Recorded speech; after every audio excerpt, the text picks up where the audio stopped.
In January 2020, the coronavirus struck. And honestly, half the country was like, who gives a flying fuck? This is nothing new. We've seen it all before. Batten down the hatches, lock all the doors. It was the language of fear, or at least we thought. But fear makes fools of those who disregard, who bent and bruised, forever scarred by the dark arts of political spin, saw only an argument, theirs to win. By any means, in whichever way, Facebook, Twitter, just to turn around and say you're wrong, which makes me right. And however hard you try, you won't change my mind.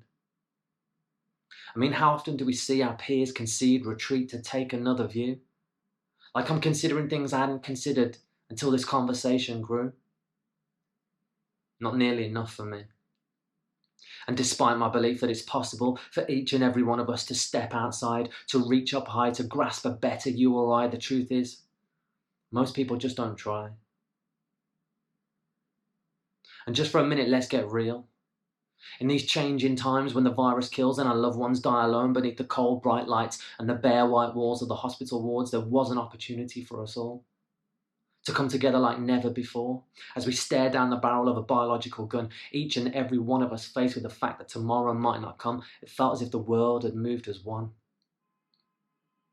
And at that purest of moments, as we drew our collective breath, the TV cameras turned and we were shown George Floyd's death. Now, I would never take the man's name in vain, because for anyone that kills without cause, I have the utmost disdain. I don't care about your colour, where you're from. For me, there's only one race, and I'm not saying it was okay, but doesn't it seem strange that that's what we were shown? When 10,000 children die every day from starvation to barely a groan from the rest of the world, it felt like a purpose was served. It's as if they saw that the world was coming together, whether you're black or white or whatever else, it didn't matter, because the virus doesn't discriminate.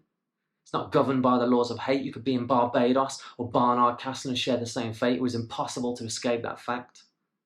But it didn't last. And you can say Black Lives Matter, and I'll argue the same, but black children die in Africa every day and you don't know a single one of their names. But when George Floyd died, it's as if they wanted you to know. The racists reared their ugly heads, division was sown in a heartbeat, that moment was gone. Now, I am a cynic. I find it hard not to be. I'm not trying to say there's some grand conspiracy, but look how easily we ripped at the seams. Within hours, people lay dead on the streets of the land of the free. Divide and conquer, the Romans used to say.